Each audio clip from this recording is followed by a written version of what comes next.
Hi Frank, Nabil, Tam. Want to give you this video. I've been promising Frank a video of the system that I've been working on. It's a low-cost system. It's a single target system, so it just looks at one reaction. But as I'll say later, it is basically very inexpensive, and it competes with things that are in the $20,000 to $50,000 range. So basically what I've got here is the system consists of these parts, and they're 3D printed parts put together with what's called maker beams. They're aluminum beams that you can construct things with. It's got a very inexpensive laser pointer over here, about $12 laser pointer. It's got a $45 camera, camera filter, prism, the multi-layer that Tam made for me. Thank you very much, Tam.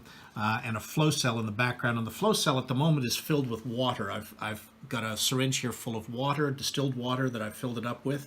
And I'm going to sequentially go with 3 other different mixtures of water. And because I'm at home doing this experiment on the weekend, instead of ethanol, it's going to be gin. I know that'll be popular with Frank, because I know he likes his martinis. I've got 3 different concentrations, a yellow, a green, and a pink, and we'll talk about what those concentrations are in a minute.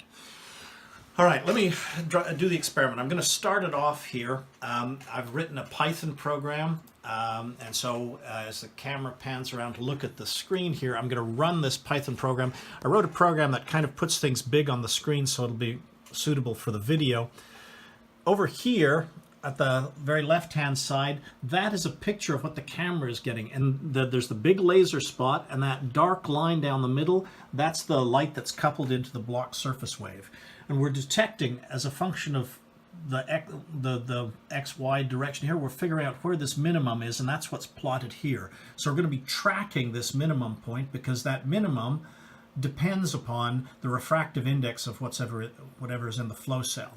All right, and then here, it's just as a function of time, it's updating every few seconds. It's showing me, this is showing me the position of this mode. And of course, it's staying constant at the moment because nothing's happening.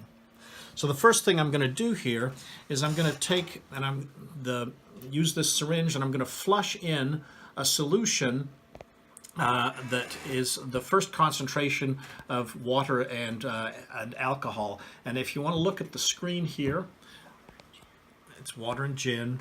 And so if we look at the screen, as I inject this in here, we should see the mode shift eventually as the water and gin mixture moves in.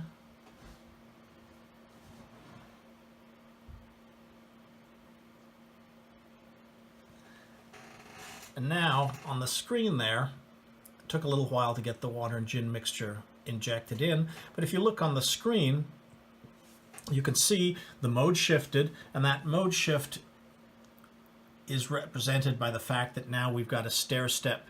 It's shifted to a new position, and it's staying constant at that new position with the gin and water mixture. All right. So that's the first step in the experiment. Now I'm going to very carefully, without knocking the system, like I did on take 1 of this video, I'm going to put in the second concentration. I want to leave it for a second so that it flattens out, but then I'm going to inject this in here. As I said, this system, okay, the difference in concentration here is very, very small.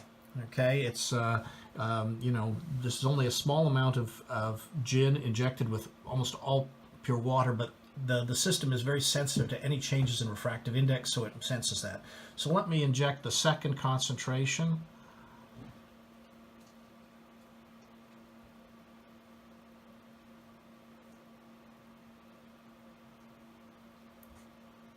And that should make the mode shift again.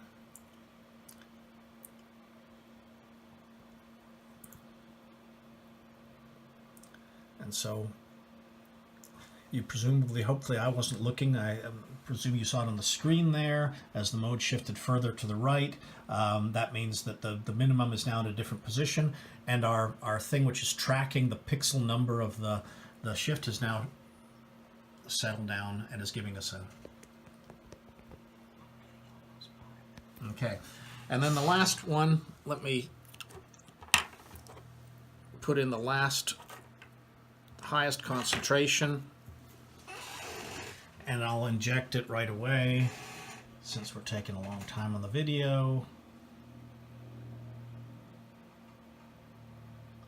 You can see it on the screen moving there. The minimum moves to a new position.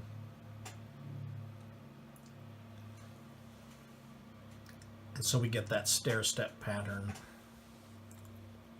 You know, water and a little bit of gin, water and a little bit more gin, and then water with even more gin.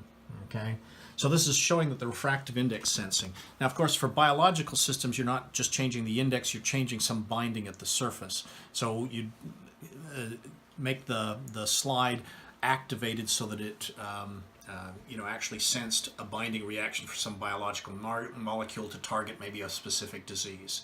Now, as I said, this device, and I've sent Frank some of the details before, this device basically competes with something that costs anywhere between $20,000 and $50,000. Okay, so as I said, it's simple, easy to put together, very inexpensive compared to what we had before. Okay, and so I think that this is something that there might definitely be an interest in. Hope you enjoyed it. Hope it demonstrated something that it was good to see. Thanks.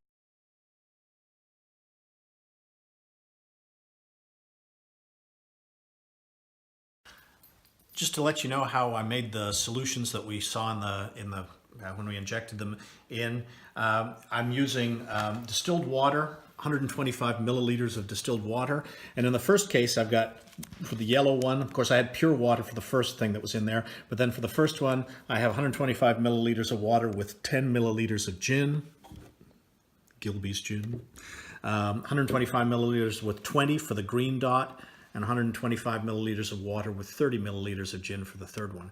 Okay, the refractive index of water and gin is very, very close. So when you put those two mixtures together, the refractive index does not change very much. I've got a device at work and I can measure it and I can tell you what that is, but it shows that the instrument is very, very sensitive. As I said, that just sort of completes the video, and thanks for watching.